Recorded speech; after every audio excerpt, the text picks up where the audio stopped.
Hello everyone, Divakar Aviram, Sivakar Jobs and Edu welcomes you to this new video.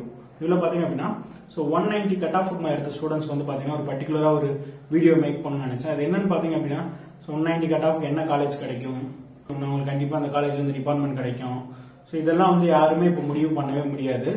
200 out of 200 cut off எடுத்தவங்களுக்கே sometimes வந்து பார்த்தீங்க அப்படின்னா analyst இருக்கக்கூடிய computer science டிபார்ட்மெண்ட்டே miss ஆயிருக்கு. 200 out of 200 cut of எடுத்து computer science வந்து அவங்க 200 of 200 பார்த்தீங்கன்னா 100 பேர் இருக்காங்க அப்படின்னா அனாலிஸ்ட்ல 30 சீட்டு தான் இருக்கு அப்படின்னா ஸோ கண்டிப்பா அவங்களுக்கே கிடைக்காம போறதுக்கு வாய்ப்பு இருக்கு. அதனால யாரும் வந்து உங்களுக்கு கண்டிப்பா அந்த காலேஜ் கிடைக்கும், இது கிடைக்கும், அது கிடைக்கும் சொன்னாங்க அப்படின்னா கண்டிப்பா நம்பாதீங்க. எதை வேணா உறுதியா நம்பலாம்னு பாத்தீங்கன்னா 200 கட் ஆஃப் நீங்க எடுத்திருக்கீங்க, உங்களுக்கு 190 கட் ஆஃப் எடுத்து காலேஜ் கண்டிப்பா கிடைக்கும் அப்படின்னா கண்டிப்பா கிடைக்கும். ஓகேவா? அதுக்குள்ள நிறைய ஸ்டூடெண்ட்ஸ் இருக்காங்க. ஸோ எப்போ நமக்கு உறுதியா தெரியும் பாத்தீங்கன்னா ரேங்க் லிஸ்ட் வந்தா மட்டும் தான் தெரியும். ஸோ ரேங்க் லிஸ்ட் வரணும். போன வருஷத்துக்கும் இந்த வருஷம் வந்து பாத்தீங்கன்னா எவ்வளவு ஸ்டூடெண்ட்ஸ் வந்து பாத்தீங்கன்னா டாப்ல இருக்காங்க. 190 கட் ஆஃப் மேல போன வருஷம் எவ்வளவு பேர் இருந்தாங்க, இந்த வருஷம் எவ்வளவு பேர் இருக்காங்க. ஸோ இந்த டேட்டா எல்லாம் வந்தா மட்டும்தான் பாத்தீங்க அப்படின்னா நீங்க வந்து ஒரு அனாலிசிஸ்க்கு வர முடியும். அதுக்கு முன்னாடி நிறைய பேர் வந்து உங்களுக்கு அது கிடைக்கும், இது கிடைக்கும் அப்படின்னு சொல்லி நிறைய பேர் போய் சொல்லிட்டு இருப்பாங்க. அது நீங்க நம்பவே வேணாம். ஸோ இப்போதைக்கு நீங்க வந்து அப்ளிகேஷன் ஃபார்ம் டிஎன்இ அப்ளிகேஷன் ஃபார்மை ஃபில்அப் பண்ணுங்க, நல்லா பண்ணுங்க. யாராவது உங்களுக்கு அந்த காலேஜ் கிடைக்கும், இந்த காலேஜ் கிடைக்காதுன்னு சொன்னாலும் அதையும் நம்பாதீங்க. ஸோ கொஞ்சம் வெயிட் பண்ணுங்க, டைம் இருக்கு, தாராளமாக வெயிட் பண்ணலாம். ஸோ இப்போ வந்து பாத்தீங்கன்னா உங்களோட பயத்தை நிறைய பேர் வந்து பயன்படுத்திக்கிறது நிறைய பேர் இருக்காங்க. உங்களை ஏமாத்துறதுக்கு, உங்களோட பயத்தை ஏமாத்துறதுக்கு வந்து பாத்தீங்க அப்படின்னா நிறைய பேர் வந்து இருக்காங்க. ஸோ அவங்க கிட்ட போய் மாட்டிக்காதீங்க ஃபர்ஸ்ட். ஓகேவா? ஸோ வெயிட் பண்ணுங்க, நல்ல மார்க் எடுத்திருக்கீங்க, வெயிட் பண்ணுங்க. தமிழ்நாட்டிலே டாப் காலேஜஸ் உங்களுக்கு கண்டிப்பா கிடைக்கும். ஸோ என்ன காலேஜஸ்ன்றது உங்களுக்கு தெரியும். சிலர் வந்து ஸ்காலர்ஷிப் இருக்குன்னு சொல்லி கால் பண்ணுவாங்க. அது நீங்க தான் அனலைஸ் பண்ணிக்கணும். உங்களுக்கு வந்து பாத்தீங்கன்னா இப்போ 197 கட் ஆஃப் இருக்கீங்க, 198 இருக்கீங்க அப்படின்னா உங்களுக்கு வந்து எஸ்எஸ்என் கிடைக்கும். சென்னையில் இருக்கக்கூடிய எஸ்எஸ்என் காலேஜ் கிடைக்கும். ஸோ உங்களால பணம் கட்ட முடியாது, எஸ்எஸ்என்ல வந்து உங்களால ஃபீஸ் கட்டி படிக்க முடியாது அப்படின்னா நீங்க தாராளமா லோன் போகலாம். ஸோ லோன் எஸ்எஸ்என் அந்த மாதிரியான கல்லூரியில் நீங்க படிக்கிறப்போ ஈஸியா உங்களுக்கு லோன் ப்ராசஸ் பண்ணி கொடுப்பாங்க. ஏன்னா அது பிரீமியம் நம்பர் 1 இன்ஸ்டியூட்ல இருக்கும். ஸோ அதே மாதிரி பாத்தீங்கன்னா நிறைய டாப் காலேஜஸ் இருக்கும். கோயம்புத்தூர்ல உங்களுக்கு பிஎஸ்சி கிடைக்குது அப்படிங்கிறப்ப உங்களுக்கு லோன் வந்து ஈஸியா ப்ராசஸ் ஆகும். ஏன்னு பாத்தீங்கன்னா பிரீமியம் நம்பர் 1 இன்ஸ்டியூட்ல இருக்கு, யூஜிசி கேட்டகரி 1ல இருக்கும். நிறைய கேட்டகரிஸ் வந்து பேங்குமே லிஸ்ட் வச்சிருப்பாங்க. ஏன்னா இந்த காலேஜுக்கு லோன் வந்து ஈஸியா கொடுக்கலாம், வித்தவுட் கொலேட்ரல், அதாவது வேற எந்த அடமானமும் இல்லாம லோன் கொடுக்கலாம் அப்படின்ற மாதிரி சில லிஸ்ட் வச்சிருப்பாங்க, காலேஜ் லிஸ்ட். அந்த காலேஜ்லாம் நீங்க போறப்போ வந்து உங்களுக்கு ஈஸியா லோன் கிடைக்கும். சில அதுக்கு அடுத்த லெவல் உள்ள கல்லூரிகள் வந்து உங்களுக்கு ஸ்காலர்ஷிப் கொடுக்கலாம். பட் நீங்க ஸ்காலர்ஷிப்ல ஜாயின் பண்றது பண்ணாம அதுல போய் லோன் எடுத்து படிக்கிறதுன்றது நீங்க தான் டிசைட் பண்ணணும் எதுன்றது. ஏன் அதுல லோன் எடுத்து இங்க ஃப்ரீயா கொடுக்குறாங்க, பட் வந்து அங்க வந்து லோன் எடுத்து படிக்க வைக்கிறாங்க அப்படின்றப்போ பாத்தீங்கன்னா உங்க ஃபேமிலி சிச்சுவேஷன் ரொம்ப ரொம்ப ஒஸ்டா இருந்தா நீங்க இந்த ஸ்காலர்ஷிப் அக்செப்ட் பண்ணிட்டு அந்த காலேஜ் போகலாம். பட் வந்து அந்த காலேஜும் பாத்தீங்கன்னா இப்போ நீங்க 198 கட் ஆஃப் எடுத்திருக்கீங்க, அந்த காலேஜோட கட் ஆஃப் வந்து 195 இருக்கு அப்படின்னா நீங்க தாராளமா போகலாம். அந்த காலேஜோட கட் ஆஃப் 185 180 இருக்கு அப்படின்றப்போ நீங்க 197ல இருந்து அந்த காலேஜ் போறது ரொம்ப ரொம்ப வேஸ்ட். ஏன்னு பாத்தீங்க அப்படின்னா ஸோ இந்த காலேஜ் போறப்போ பாத்தீங்கன்னா உங்களுக்கு சுத்தி இருக்கவங்க எல்லாருமே பாத்தீங்கன்னா உங்க லெவல்ல இருக்கக்கூடிய ஸ்டூடெண்ட்ஸா இருப்பாங்க. ஓகேவா? ஸோ அடுத்தடுத்த லெவல் வந்து மூவ் ஆகக்கூடிய ஸ்டூடெண்ட்ஸ், அவங்க சீனியர்ஸும் அந்த ரேஞ்சில் இருப்பாங்க. அப்படின்றப்போ உங்களுக்கு டோட்டலாவே ஒரு டிஃப்ரெண்டா இருக்கும். ஓகேவா? ஸோ மார்க் கம்மியான இடத்துல போனீங்கன்னா ஸோ நீங்க தான் டாப்பரா இருப்பீங்க, உங்களோட எல்லாருமே வந்து பாத்தீங்கன்னா மார்க் கம்மியான ஸ்டூடெண்ட்ஸா இருப்பாங்க. ஸோ உங்களுக்கு வந்து பாத்தீங்கன்னா ஆட்டோமேட்டிக்கா உங்களோட எனர்ஜி வந்து குறைஞ்சிடும். ஸோ உங்களோட பெர்ஃபார்மன்ஸ் லெவலே வந்து குறைஞ்சிரும். அதனால ஸ்காலர்ஷிப்பை கன்சிடர் பண்றது ரொம்ப தெளிவாக கன்சிடர் பண்ணணும். கண்டிப்பா ஸ்காலர்ஷிப்பை கன்சிடர் பண்ணலாம். பட் யாரு கன்சிடர் பண்ணணும், எந்த காலேஜை கன்சிடர் பண்றீங்கன்றது இருக்கு. ஓகேவா? ஸோ எல்லா காலேஜும் ஸ்காலர்ஷிப் கொடுக்க ரெடி, அதுக்காண்டி நம்ம போயிட்டு எல்லா காலேஜும் சேர முடியாதுல்ல.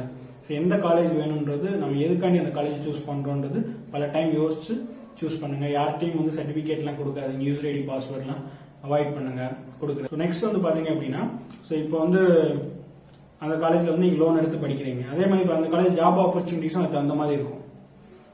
உங்களுக்கு நீங்க முடிச்சு போறீங்க அப்படின்னா உங்களோட ஆவரேஜ் பேக்கேஜ் வேற மாதிரி இருக்கும். வெளியே வந்தோடனே நீங்க 6 லட்ச ரூபாய் 7 லட்ச ரூபாய் மாச சம்பளம் வருஷ சம்பளம் வாங்குற மாதிரி இருக்கும். ஸோ ரொம்ப நல்லா படிச்சீங்க அப்படின்னா 15-20 லட்ச ரூபாய் சம்பளம் வாங்கக்கூடிய ஸ்டூடெண்ட்ஸ் எல்லாம் இருக்காங்க வருஷத்துக்கு. ஸோ அந்த மாதிரி நீங்களும் வரலாம். இப்போ வரப்போ பாத்தீங்கன்னா நீங்க ஒரு மோஸ்ட்லி பாத்தீங்கன்னா ஒரு 2 வருஷம் 3 வருஷத்துல வந்து உங்களோட லோன் அடைக்கிற மாதிரி இருக்கும். ஓகேவா? அந்த மாதிரி ஈஸியா அடைச்சிடலாம். இப்போ அடுத்து நீங்க ஸ்காலர்ஷிப் கொடுக்குறாங்கன்னு ரொம்ப லோ லெவல் காலேஜஸ் போறீங்க அப்படின்றப்போ அங்கே உங்க பிளேஸ்மெண்ட் ஆப்பர்ச்சுனிட்டி கம்மியா இருக்கும். ஓகேவா? ஸோ பிளேஸ்மெண்ட் கிடைச்சாலும் பேக்கேஜ் வந்து அங்கே கிடைக்கக்கூடிய பேக்கேஜ் இருக்காது.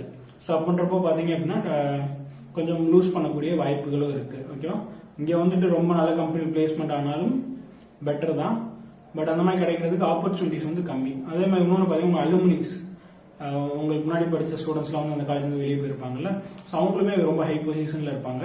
ஸோ நீங்கள் வேறு கம்பெனிஸ்குள்ளே போகிறதுக்கு வந்து உங்களுக்கு ரொம்பவே ஹெல்ப்ஃபுல்லாக இருக்கும். ஸோ அது வந்து ரொம்ப ரொம்ப முக்கியமான விஷயம். அதே மாதிரி ரொம்ப டாப் காலேஜ் வந்து பார்த்தீங்கன்னா ப்ரொஃபசர்ஸ் எல்லாமே வந்து ஹை ப்ரொஃபைல் ப்ரொஃபசர்ஸ் இருப்பாங்க. ஸோ அப்படின்றப்போ உங்களுக்கு அதெல்லாம் ஹெல்ப் பண்ணும். ஓகேவா? ஸோ ஸ்காலர்ஷிப் கொடுக்குறாங்கன்றதுக்காண்டி உங்கள் மார்க்கோட ரொம்ப கீழே இருக்கக்கூடிய காலேஜஸ் போயிடக்கூடாது. அதாவது உங்கள் மார்க்கோட இப்போ 195 எடுத்திருக்கீங்க, 190 கட் ஆஃப்ல சில காலேஜில் வந்து சீட் ஃபில் ஆகுது அப்படின்னா நீங்கள் தாராளமாக போகலாம். இப்போ 190 எடுத்திருக்கீங்க, ஒரு 185 இருக்கக்கூடிய காலேஜஸ்க்கு நீங்கள் தாராளமாக போகலாம். ஓகேவா? ஸோ 190 எடுத்திருக்கீங்க, 170 தான் ஒரு காலேஜ் க்ளோஸ் ஆகுது அப்படின்னா ஃபுல் ஃப்ரீ, ஒரு ரூபா கூட நான் வாங்க மாட்டோம்னு சொன்னாலும் அந்த மாதிரியான கல்லூரிக்கு நீங்கள் போக தேவையில்லை. உங்களுக்கான காலேஜஸ் வந்து நிறைய இருக்கு. ஸோ அந்த காலேஜஸ்லாம் நீங்கள் எடுக்கலாம். அடுத்து வந்து பார்த்தீங்கன்னா சில ஸ்டூடெண்ட்ஸ் வந்து பார்த்தீங்கன்னா ஃபீஸ் பே பண்ண முடியும் அப்படின்னா நீங்கள் வந்து கவர்மெண்ட் காலேஜை தவிர்த்துட்டு டாப் ப்ரைவேட் காலேஜஸ் போகிறது நல்லது. ஓகேவா? ஸோ இங்கே வந்து பார்த்தீங்கன்னா உங்களுக்கு சில காலேஜஸ் நல்ல ஆப்பர்ச்சுனிட்டிஸ், கவர்மெண்ட் காலேஜஸை விட சில டாப் ப்ரைவேட் காலேஜஸ் வந்து நல்ல ஆப்பர்ச்சுனிட்டிஸ் வந்து கிரியேட் பண்ணி தராங்க. அதனால உங்கள் வீட்டில் ஃபினான்ஷியலாக நீங்கள் ஸ்ட்ராங்காக இருக்கீங்க அப்படின்னா தாராளமாக வந்து நீங்கள் அந்த காலேஜ் சூஸ் பண்ணுங்க. கவர்மெண்ட் காலேஜ் ஓரளவுக்கு இருக்கு, பட் வந்து பிரைவேட் காலேஜஸ் இருக்கக்கூடிய முயற்சிகள் வந்து கவர்மெண்ட் காலேஜ் அந்த அளவுக்கு இருக்காது, உங்களுக்கே தெரியும். ஸோ அதனால அதையும் நீங்கள் கொஞ்சம் செக் பண்ணணும். ஸோ ஏன்னா எனக்கு தெரிஞ்ச சில பசங்களாம் பார்த்தீங்கன்னா வீட்டில் ஃபீஸ் பே பண்ண முடியும், பட் கவர்மெண்ட் காலேஜ் கிடைக்குது அப்படிங்கிறதுக்காண்டி கவர்மெண்ட் காலேஜ் எடுத்திருக்காங்க. ஸோ அங்கெல்லாம் வந்து பிளேஸ்மெண்ட்ஸ் வந்து நம்ம சொல்ற அளவுக்கு நம்ம எதிர்பார்க்குற அளவுக்கு இருக்காது. ஓகேவா? ஸோ அதெல்லாம் வந்து நீங்கள் வேஸ்ட் பண்ணுறீங்க, ப்ராப்பராக சூஸ் பண்ணாதனால உங்களோட கெரியரை கொஞ்சம் லூஸ் பண்ணுற மாதிரி தான் அதெல்லாம். ஸோ அதெல்லாம் கொஞ்சம் கேர்ஃபுல்லாக இருங்க. ரொம்ப அவசரப்பட 190 கேட்டாமல் தரமாக வெயிட் பண்ணலாம். வேற எது டாப் என்ட்ரன்ஸ் எக்ஸாம்ஸ் ஏதாவது இருக்கான்னு செக் பண்ணுங்க. விஐடி, அமிர்தாலாம் ஆல்மோஸ்ட் வந்து முடிஞ்சிருச்சு. சாஸ்திரா செக் பண்ணுங்க. ஸோ இதெல்லாம் பாருங்க. இதெல்லாம் இல்லை அப்படின்னா தைரியமாக வந்து கவுன்சிலிங் வெயிட் பண்ணுங்க. எந்த காலேஜ்லையும் போய் கமிட் ஆக வேண்டாம். டைம் இருக்கு. நீங்கள் கமிட் ஆகிறதுனா யோசிச்சு நிறைய பிளான் பண்ணி தான் பண்ணணும். ஸோ ரேங்க் லிஸ்ட்லாம் வரட்டும், வெயிட் பண்ணுங்க. ரேங்க் லிஸ்ட் பார்த்தா மட்டும் தான் உங்களுக்கு முடியும். இங்கே எவ்வளோ பேர் இருக்காங்கன்றது லாஸ்ட் இயருக்கு இந்த இயருக்குலாம் பார்த்து தான் முடியும். ஸோ நிறைய பேர் இப்போ ஏமாத்துவாங்க. அவங்களுக்கு எல்லாமே தெரிஞ்ச மாதிரி இது உனக்கு கிடைக்காது, அது உனக்கு கிடைக்கும், அது அந்த கட் ஆஃப்ல முடியுது, இந்த கட் ஆஃப்ல முடியும்னு சொல்றது நிறைய பேர் இருக்காங்க. ஸோ அந்த மாதிரி எல்லாம் நம்பாதீங்க. ஓகேவா? ஏதாவது டவுட் இருந்தால் கால் பண்ணுங்க, கமெண்ட் பண்ணுங்க. தேங்க்யூ.